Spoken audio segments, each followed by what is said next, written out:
कहानी 2005 की है, जब ग्रीस में हेलियोस प्लेन दुर्घटनाग्रस्त हो गया और इसमें बैठे 121 लोगों की दर्दनाक मौत हो गई। जांच में जब घटना का असली कारण पता चला तो सभी के होश उड़ गए। कैसे एक बटन के कारण 121 लोग मौत के मुंह में समा गए, चलिए जानते हैं इस प्लेन क्रैश की पूरी कहानी। 14 अगस्त 2005 सुबह का वक्त था। हेलियोस फ्लाइट साइप्रस के लारनाका से चेक गणराज्य के प्राग जाने के लिए तैयार थी, लेकिन बीच में ग्रीस के एथेंस में उसका स्टॉपओवर था। सुबह के करीब 9 बजे इस फ्लाइट ने उड़ान भरी। उस समय फ्लाइट में 115 पैसेंजर और 6 क्रू मेंबर्स मौजूद थे। इसे उड़ा रहे थे 58 वर्षीय जर्मन पायलट हैंस जर्गन मर्टेन, जिन्हें कुल 16,900 घंटे का उड़ान एक्सपीरियंस था। उनके साथ थे को पायलट 51 वर्षीय पेपोस चार्लाबोस, जिन्हें 7,549 घंटे का उड़ान एक्सपीरियंस था। वहीं फ्लाइट अटेंडेंट के तौर पर एड्रियास प्रोडोमो कमान संभाल रहे थे। डेली मेल के मुताबिक उड़ान भरने के 12 मिनट बाद यानी 9:12 पर प्लेन 12,400 फीट की ऊंचाई पर पहुंच गया। इस ऊंचाई पर पहुंचने के तुरंत बाद अचानक से फ्लाइट में एक अलार्म बजने लगा। जब इस अलार्म की जांच की गई तो पता चला कि यह टेक ऑफ कॉन्फ़िगरेशन वार्निंग का अलार्म था, जिसे देखने के बाद दोनों पायलट हैरान हो गए। वो इसलिए क्योंकि टेक ऑफ कॉन्फ़िगरेशन अलार्म तब बजता है जब प्लेन ग्राउंड पर होता है और वह उड़ान भरने के लिए तैयार नहीं होता। ऐसे में 12,000 से ज़्यादा फीट की ऊंचाई पर अलार्म के इस तरह बजने का कारण दोनों पायलट को समझ नहीं आया। स्थिति की गंभीरता को देखते हुए दोनों ने एयर ट्रैफिक कंट्रोल से संपर्क किया। पायलट जब एटीसी को ये सब बता रहे थे, तभी प्लेन में कॉकपिट पैनल में मौजूद कई सारे अलार्म एक साथ बजने लगे। इन आवाज़ों से पायलट की आवाज़ एटीसी तक ढंग से नहीं पहुंच रही थी। साथ ही प्लेन का मास्टर कॉशन अलार्म भी बजना शुरू हो गया, जिसका मतलब था कि प्लेन के कई सारे सिस्टम एक साथ ओवरहीट हो चुके हैं। दोनों पायलट की दिक्कतें अब बढ़ने लगी। उन्हें कुछ भी समझ नहीं आ रहा था कि ये सब क्या हो रहा है। इधर ये सब जानकर प्लेन में अफरा तफरी का माहौल बन गया। क्रू मेंबर्स लगातार यात्रियों को शांत करने की कोशिश कर रहे थे। थोड़ी ही देर में पैसेंजर को सांस लेने में काफ़ी दिक्कत आने लगी। तभी ऑक्सीजन मास्क अपने आप नीचे आ गए। इस दौरान प्लेन 18,000 फीट की ऊंचाई पर था। पायलट बार बार एटीसी से संपर्क कर उन्हें अपनी समस्या बताने का प्रयास कर रहे थे, लेकिन उनकी बात एटीसी तक पहुंच ही नहीं पा रही थी। फिर उनका एटीसी से भी कनेक्शन पूरी तरह टूट गया। एटीसी ने भी उनसे संपर्क साधने की कोशिश की, लेकिन उन्हें कोई जवाब नहीं मिला। वहाँ प्लेन लगातार ऊपर की ओर बढ़ता जा रहा था। आमतौर पर इस रूट पर फ्लाइट को 1 घंटे 45 मिनट का समय लगता, यानी 10:45 पर इस प्लेन को एथेंस एयरपोर्ट पर लैंड करना था। 9:23 पर प्लेन 34,000 फीट की ऊंचाई पर था। इसके बाद 9:37 पर यह विमान एथेंस के फ्लाइट इंफॉर्मेशन रीजन में पहुंच गया। 10:12 से 10:50 तक एथेंस एटीसी की टीम रेडियो कंट्रोल से पायलट से संपर्क साधने की कोशिश करती रही, लेकिन उन्हें कोई जवाब नहीं मिला।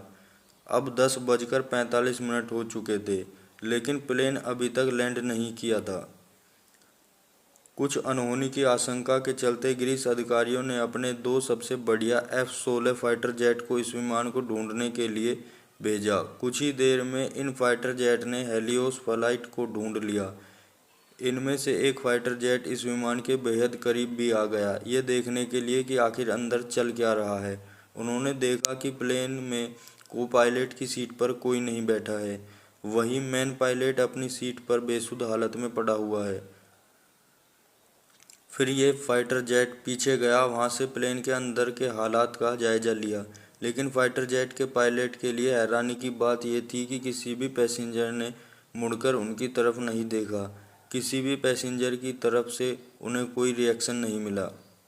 तभी लगभग 11:49 पर जेट के पायलट ने देखा कि एक शख्स केबिन से होकर कॉकपिट की तरफ जा रहा है। फिर वह उन्हें कुछ ही पलों में पायलट सीट पर बैठा दिखाई दिया। इस शख्स को देखकर फाइटर जेट के पायलट्स ने इशारा करके स्थिति के बारे में जानना चाहा। ये शख्स भी फाइटर जेट के पायलट्स को कुछ बताना चाह रहा था, लेकिन वह कुछ भी बोल नहीं पाया। तभी प्लेन के लेफ्ट इंजन ने काम करना बंद कर दिया। फिर प्लेन लेफ्ट साइड में झुककर तेजी से नीचे की ओर गिरने लगा। पायलट सीट पर बैठा शख्स प्लेन को कंट्रोल करने की कोशिश तो कर रहा था, लेकिन वह नाकाम रहा। इसके बाद 12 बजे फ्लाइट के राइट साइड के इंजन ने भी काम करना बंद कर दिया। प्लेन का कंट्रोल अब पूरी तरह खो चुका था।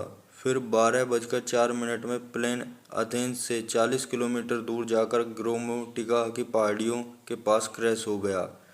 इस हादसे में प्लेन सवार सभी लोगों की मौत हो गई। फाइटर जेट के पायलट्स ये देखकर सदमे में आ गए, क्योंकि उनकी आंखों के सामने यह फ्लाइट क्रैश हुई थी। इसके बाद ग्रीस में इस फ्लाइट के क्रैश होने की खबर आग की तरह फैल गई। तुरंत रेस्क्यू ऑपरेशन चलाया गया। सभी 121 लोगों के शवों को ढूंढकर बाहर निकाला जाने लगा, लेकिन जब हादसे में मृत मिले कुछ लोगों का पोस्टमार्टम किया गया तो बेहद चौंकाने वाली बात सामने आई। पता चला कि प्लेन में मौजूद पायलट समेत लगभग सभी लोग पहले ही मर चुके थे। तो अब यहाँ सबसे बड़ा सवाल ये था कि जब दोनों पायलट्स की मौत 2 घंटे पहले ही हो चुकी थी, तो प्लेन का कंट्रोल किसके पास था? जांच में पता चला कि पायलट्स की मौत के बाद प्लेन को फ्लाइट अटेंडेंट एड्रियास प्रोडोमो संभाल रहे थे, क्योंकि अंतिम बार एड्रियास की आवाज़ ही एटीसी को सुनाई दी थी।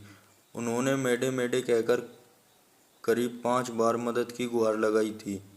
एड्रियास के पास यूके कमर्शियल पायलट का लाइसेंस तो था, लेकिन उन्हें इतना एक्सपीरियंस नहीं था कि वे बोइंग 737 जैसे प्लेन को कंट्रोल कर सके।